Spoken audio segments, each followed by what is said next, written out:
Hi, my name's Lindsay, and I'm one of the authors of Studio. In this session, I'd like to share some ideas about troubleshooting when you're teaching online.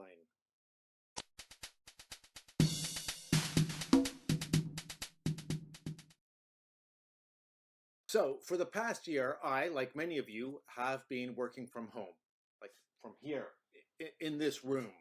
I've been teaching classes, I've been observing classes, I've been writing material for classes. And like you, working from home, I've experienced the joys and pains of doing this. In this short series of videos, I want to share with you some tips and ideas that will perhaps help you deal with some of the most common problems that teachers have encountered in this situation. And the first area that I want to deal with is, well, the most essential area for online teaching, and that's a bad internet connection, which is especially true for video classes. So, what can we do if we have a bad internet connection? First, check that you're not already using a lot of internet while you are teaching your class. Is your computer downloading something? Is someone else downloading something? Is someone watching Netflix or another video streaming thing on the same network? Worse still, is someone playing Fortnite in the house or another online game? Is a device doing an automatic update? Do you have a file syncing program on your computer like Dropbox, Google Drive, or OneDrive that also does automatic updates? These might be working in the background and slowing your internet down. So the first thing to do is to check those and stop anything else that's dragging on the internet.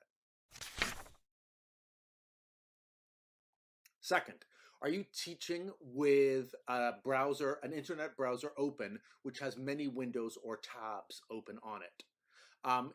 I usually like to have lots of tabs open on my browser until I found out that each of those tabs might be dragging on the internet and slowing it down overall. So closing more tabs will free up bandwidth to get your internet faster. 3, you can try giving your router what people in the technical world call the universal fix.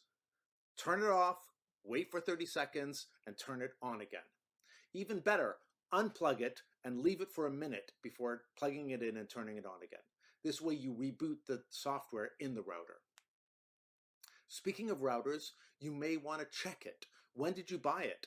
If the internet connection in your neighborhood has been made better, then your router may be out of date and not able to keep up. Or maybe it's not the right kind of router for newer kinds of Wi-Fi that have been coming out.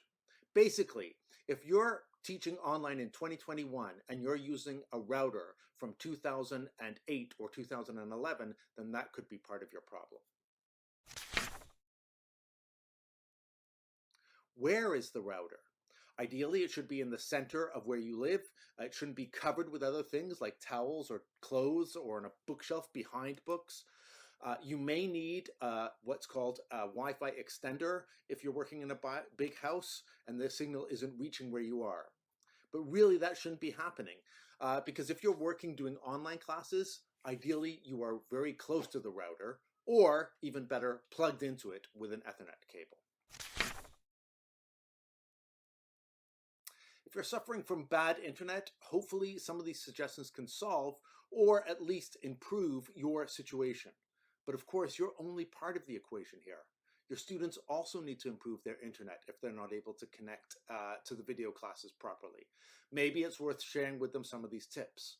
Or make a worksheet with this information, which can not only teach useful internet vocabulary, but also help students get more out of their online classes. I hope this video has been helpful to you. Good luck with your online teaching. See you next time.